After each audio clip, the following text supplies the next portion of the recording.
que vous voyez là.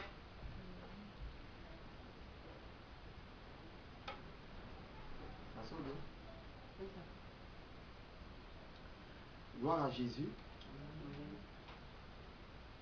Que le nom du Seigneur soit béni. Et bonjour à tous. Je suis le prophète Amani, et votre serviteur. Et aujourd'hui, le Seigneur m'a mis à cœur de partager avec tous les hommes de la terre un message très important. Et si tu as l'occasion en ce moment de suivre ce message, sache que c'est un message de la vie. C'est pour cela que je t'encourage à prêter attention, parce que nous avons des choses importantes à dire à tous les hommes de la terre, de la part de Dieu. C'est lui-même qui a créé le ciel et de la terre. C'est une expérience que j'ai vécue avec Dieu il y a de cela quelque temps, alors que j'étais couché dans ma chambre, sur le lit. Je ne dormais pas, je me reposais l'après-midi. Alors j'ai vu que j'ai été enlevé comme deux bras et sur mon dos, alors que j'étais couché sur le dos, deux bras, et j'ai commencé à être transporté. Et j'avais les yeux fermés, je ne pouvais pas ouvrir les yeux, mais j'étais conscient de ce qui se passait autour de moi. Alors j'ai traversé le plafond et j'étais transporté, et je me suis vu aller dans le ciel de plus en plus loin. Et à un moment, j'ai eu peur parce que je me suis dit, alors qu'est-ce qui se passe? Est-ce que c'est la mort? Il s'agit de quoi exactement? Alors j'avais peur parce que je ne comprenais pas ce qui se passait. Et c'était la première fois que je vivais une expérience pareille. Mais j'étais là et toujours dans l'attente, je ne voyais rien, je n'entendais rien. Mais j'étais conscient que j'étais en train d'effectuer un voyage, et un voyage vers là-haut, vers le ciel. C'était une ascendance. Je montais comme quelqu'un qui est dans un ascenseur et qui est en train de monter. Alors, un moment, je vois que le voyage s'est arrêté. J'ai été stabilisé. Je me suis arrêté. Et lorsque tout s'est arrêté, il y avait le calme autour de moi. Soudain, je vois deux personnes qui apparaissent. Mais là, en ce moment, je suis dans le ciel. Je vois deux personnes qui apparaissent. Je vois une femme d'un certain âge, une femme mature, une femme peut-être qui peut avoir autour peut-être de 50 ans, mais une femme, une mère. Et je vois également un adolescent qui est arrêté à côté d'elle. Et ce qui est paradoxal et ce qui m'a intrigué, c'est que j'ai constaté que ces deux personnes saignaient abondamment. Ils saignaient de la tête jusqu'à la plante du pied.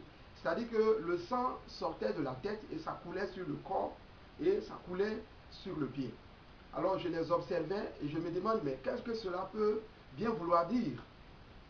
C'est en ce moment-là que j'ai entendu la voix de Dieu. Et la voix de Dieu qui me disait, parce que entre-temps, à l'université, j'avais déjà reçu l'appel à l'université, et je luttais un peu avec l'appel de Dieu. Je voulais terminer mes études, travailler comme tout le monde, avoir un travail séculier. Mais Dieu était en train de me dire, je t'ai appelé et tu dois faire mon œuvre. Et dans cette lutte-là, alors c'est pendant cette période que le Seigneur m'a enlevé. Et lorsque j'ai vu ces deux personnes, j'ai entendu la voix de Dieu qui me disait, si tu n'avertis pas le monde, si tu refuses de faire l'œuvre que je te confie et que les gens meurent, je vais te réclamer leur sang. Alors j'ai eu très peur. C'était la première fois que je faisais une expérience pareille. Et je les observais. Mais ce qu'il faut comprendre dans ce message, c'est que le Seigneur m'établissait en ce moment comme une sentinelle pour avertir le monde. Dans la Bible, dans le livre de Ézéchiel au chapitre 33, il est écrit que je t'établis comme une sentinelle. Lorsque je t'établis comme une sentinelle, tu dois avertir le monde, tu dois avertir tous ceux qui sont en danger qu'il y a un malheur qui arrive. Alors si la sentinelle qui a été établie n'avertit pas et que le malheur arrive et que les hommes sont détruits, la sentinelle sera responsable de leur mort. Mais si la sentinelle les avertit et qu'ils préservent leur vie, alors la sentinelle aura bien fait son travail. Si la sentinelle les avertit et qu'ils n'écoutent pas, ils mourront et leur sang retombera sur leur tête. Alors, ce jour, je suis en face de vous, en train de vous parler, et ce message, c'est pour tous les hommes qui sont sur la terre. C'est un message important, et donc je tenais à vous livrer ce message. Le Seigneur m'a dit de vous dire à tous les hommes de la terre qu'un temps arrive, et c'est pour bientôt, où il va avoir le jugement de tous les hommes. Alors, ce jugement aura lieu, et tous ceux qui ont été trouvés justes iront au paradis, et tous ceux qui n'ont pas été trouvés justes iront en enfer, c'est-à-dire dans le feu éternel. Et c'est pour cette raison que Dieu m'a enlevé pour me montrer cette image, pour me montrer cette vision. Et alors, après que j'ai vu cette femme et cet adolescent qui saignait abondamment, j'ai été par la suite transporté sur la terre et je me suis vu en train de courir à travers les rues. Je suis en Côte d'Ivoire, précisément dans la capitale de la Côte d'Ivoire, Abidjan, et je me suis vu dans les rues d'Abidjan en train de courir et annoncer l'évangile à tous ceux que je croisais, leur dire que Jésus-Christ de Nazareth, qui est le Fils de Dieu, a été donné en sacrifice pour tous les hommes.